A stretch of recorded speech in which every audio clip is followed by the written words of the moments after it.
সম্প্রতি ইউনিসেফ একটি খবর প্রকাশ করেছে। সেটি হচ্ছে বাংলাদেশে প্রতি 10 জন শিশুর মধ্যে 9 জনই পারিবারিক সহিংসতার শিকার। এবং প্রতি মাসেই এই 10 জন শিশুর মধ্যে 9 জন শিশুই পরিবারের নানামুখী সহিংসতার শিকার হয়।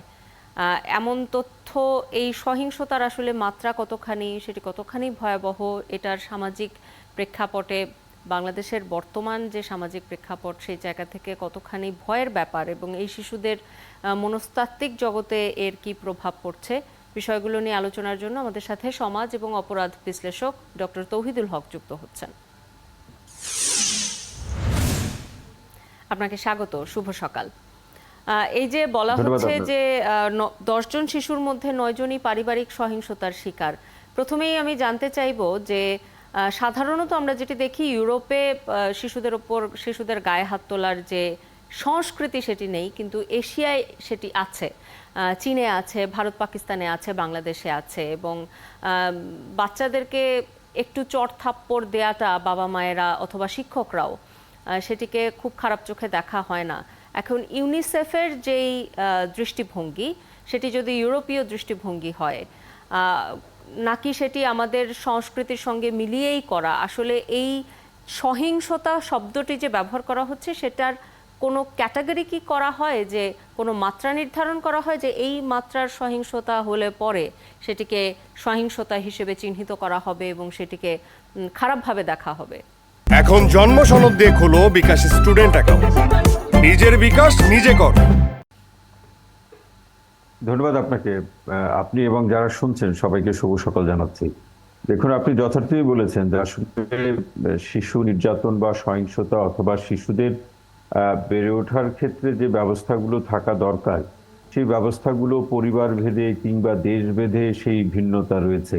যদিও শিশুদের ক্ষেত্রে আমরা যেটা সবসময় প্রত্যাশা করি যে একটা ইউনিভার্সাল একটা কোড অথবা কমিটমেন্টটা খুব প্রয়োজন। যদিও আমাদের সেই শিশু অধিকার কেন্দ্রিক কিছু বৈশ্বিক কিছু আন্দোলন অথবা সেই ব্যবস্থার কথাও কিন্তু বিভিন্ন সময় বলা হয় বা বলা হচ্ছে, কিন্তু এগুলো আসলে সেই আমরা যেটা লক্ষ্য করছি বলার মধ্যেই সীমিত থাকছে। সুতরাং দেশীয় যে মাত্রা অথবা দেশীয় যে প্রেক্ষাপটই আসলে মূল গুরুত্ব পাচ্ছে। এখন সেই দেশীয় প্রেক্ষাপটের ক্ষেত্রে যে বিষয়গুলো সবচেয়ে বেশি গুরুত্বপূর্ণ সেটি হলো যে সেই দেশের কনস্টিটিউশনাল কমিটমেন্ট, অর্থাৎ আমরা আমাদের দেশের শিশুদের যে বিকাশ, তাদেরকে আগামী দিনের জন্য যোগ্য করে গড়ে তোলার ক্ষেত্রে যে ব্যবস্থাগুলো পারিবারিকভাবে, সামাজিকভাবে এবং রাষ্ট্রীয় পর্যায় থেকে থাকা দরকার, সেই ব্যবস্থাগুলোতে কনস্টিটিউশনাল কমিটমেন্ট কি, এবং এই কনস্টিটিউশনাল কমিটমেন্টের সাথে শিশুর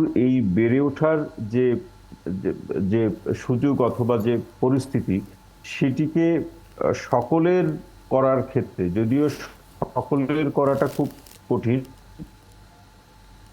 তারপরও আমরা এই প্রত্যাশা নিয়েই কিন্তু রাষ্ট্র যাতে সকলের করা যায় সেই সকলের করার লক্ষ্যে অথবা সকলকে অন্তর্ভুক্ত করার লক্ষ্যে যে ব্যবস্থাগুলোর এক ধরনের ব্যবস্থাগুলোকে ছড়িয়ে দেওয়া, ব্যবস্থাগুলোকে একেবারে তৃণমূল পর্যন্ত সেটিকে মানে ব্যবস্থার আয়োজনগুলো রাখা, পাশাপাশি এই সহিংসতাগুলো যাতে না হয় এটি প্রতিরোধের জন্য একটা আইনি প্রতিকার এবং সামাজিক এক ধরনের আন্দোলনের ব্যবস্থা করা। এখন আমাদের এখানে এই যে আপনি শুরুতেই যেটি উল্লেখ করলেন যে আমরা শাসন এবং অনুশাসনের মধ্যে যে একটা পার্থক্য রয়েছে, সেই জায়গাগুলো অনেক ব্যক্তি কিংবা অনেক পরিবার কিংবা শিক্ষা প্রতিষ্ঠানের আত্মস্থ করা এবং সেটি চর্চা করার ক্ষেত্রে কিন্তু নানা ধরনের কোথাও অনীহা অথবা কোথাও বিষয়টির মধ্যে পার্থক্য তৈরি করার যে ক্ষেত্রগুলো অনেক সময় সহজে বুঝে উঠতে পারে না। আর আমাদের একেবারে অতীত প্রেক্ষাপট থেকে সেটাকে এই পরিস্থিতিকে এক ধরনের রেওয়াজ অথবা এক ধরনের মনস্তাত্ত্বিক প্রক্রিয়া হিসাবেই আমি দেখতে চাই যে আসলে এরকম একটা ধারণা রয়েছে অনেকের মধ্যেই যে শিশুকে মানে শাসন না করলে সে পড়া শিখতে পারবে না অথবা শাসন না করলে আদব কায়দা শিখবে না, অর্থাৎ শেখার সাথে একটা মারামারি বা নির্যাতন বা কষ্ট দেওয়ার একটা সম্পর্ক আমাদের এখানে অতীত থেকেই তৈরি হয়েছে। এটিকে অস্বীকার করার সুযোগ নেই। ধরুন আগের যারা, তাদের অধিকাংশই অধিকাংশ শিশুকেই কিন্তু এই ধরনের পরিস্থিতির মধ্যে দিয়ে বড় হতে হচ্ছে। এখন সময়ের প্রেক্ষাপটে এই ধারণাগুলো পরিবর্তন হয়েছে। এখন সেই পরিবর্তনের ক্ষেত্রগুলোতে বা পরিবর্তনের এই অবস্থায় আমরা আমাদের সকলকে, অর্থাৎ প্রাপ্তবয়স্ক যারা প্রাপ্তবয়সে বিভিন্ন পর্যায়ের অথবা শিশুকে তার বেড়ে ওঠার প্রয়োজনে যে সমস্ত প্রতিষ্ঠান অথবা যে সমস্ত জায়গাতে বা স্থানে তাকে যেতে হয়, সেই জায়গাগুলো থেকে যে সেবাগুলো তাকে দেওয়া হয় এবং সেই সেবার যারা দিয়ে থাকেন তারা কতটা এই মনস্তত্ত্ব ধারণ করেন এবং এই ব্যাপারটি চর্চা করেন। এখন আমাদের দেশে যেটা বাস্তবতা হয়েছে, ওই যে দেশীয় বাস্তবতা, শিশুদের অধিকার কিংবা তাদের সুযোগ সুবিধার প্রশ্নে যেটি উল্লেখ করলাম, তার প্রেক্ষাপটে আমাদের এখানে দুই ধরনের অবস্থা কিন্তু আমরা শিশুদেরকে নিয়ে দেখি। যে শিশু একই সাথে পরিবারের খুব একটা সেন্সিটিভ অর্গান অথবা সেন্সিটিভ একটা ইউনিট, আবেগের জায়গা, পরিবারের আগামী দিন কর্ণধার, নানা ধরনের বিশেষণ ব্যবহার করে আমরা শিশুকে আমরা মূল্যায়ন করি, তাকে মানে তার স্নেহ ভালোবাসার ক্ষেত্রগুলো আমরা নির্ধারণ করি, এবং সেটি একই সঙ্গে অস্বীকার করার সুযোগ শাসনের নেই। বিষয়টিও একইভাবেই মূল্যায়িত হয়। যেই প্রসঙ্গটি আপনি তুললেন যে শিশুকে পরিবারের আগামী দিনের কর্ণধার হিসেবে তৈরি করার যে প্রচেষ্টা পুরো পরিবারের, সেখান থেকেই শাসন এবং অনুশাসনের বিষয়টি আসে। কিন্তু যদি পশ্চিমা বিশ্বের সঙ্গে আমরা এখন তুলনা করতে যাই, তাহলে পশ্চিমা বিশ্ব যেভাবে রাষ্ট্র একটি শিশুকে বড় করে তোলার দায়িত্ব নেয় এবং তার জন্য সব ধরনের ব্যবস্থা, তার মানসিক বিকাশ থেকে শুরু করে তার শিক্ষা, সমস্ত কিছুর, তার স্বাস্থ্য, সমস্ত কিছুর দায়িত্ব রাষ্ট্র নিয়ে ফেলে যদি পরিবার কোনো কারণে ফেল করে, সেই সুবিধা তো বাংলাদেশের মতো দেশে অন্তত নেই।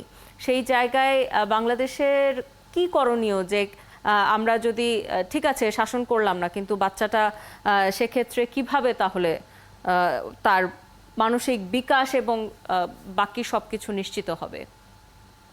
ধন্যবাদ আপনাকে, এটা খুব গুরুত্বপূর্ণ একটি বিষয়। তো এই বিষয়টি তুলে তুলে ধরার জন্য আপনাকে আবারও ধন্যবাদ জানাচ্ছি। দেখুন, আমরা যদি তুলনা করতে চাই, আমাদের মন খারাপ হওয়া ছাড়া বিকল্প কোনো অবস্থা আমরা দেখি না। এই কারণে আমি তুলনার, আপনি যথার্থই বলেছেন, ইউরোপ অথবা অন্য কোনো দেশের সাথে তুলনা করতে আমরা যাচ্ছি না। আমরা আমাদের মতো করে ভালো করার বা একটা শিশুর জন্য উপযোগী বা স্বাস্থ্যসম্মত বা বলা যেতে পারে গ্রহণযোগ্য বেড়ে ওঠার পরিবেশ আমরা নিশ্চিত করতে চাই। এখন এই অবস্থাগুলো যদি আমরা নিয়ন্ত্রণ করতে চাই, তাহলে আসলে কি প্রয়োজন? আমাদের এখানে আমরা যতই কনস্টিটিউশনাল কমিটমেন্ট, সাংবিধানিক যে প্রতিশ্রুতির কথা, আইনের কথা, রাষ্ট্রীয় ব্যবস্থার কথা যতই বলি এই না নীতি কেন, নির্ধারণী আমার জায়গা থেকে কিন্তু কাজটি না করা যায়, তাহলে হয়তো বিষয়টি নিশ্চিত করা কঠিন হবে। আপনাকে অসংখ্য ধন্যবাদ আমাদের সাথে যুক্ত হবার জন্য। যুক্ত হয়েছিলেন সমাজ এবং অপরাধ বিশ্লেষক ডক্টর তৌহিদুল হক।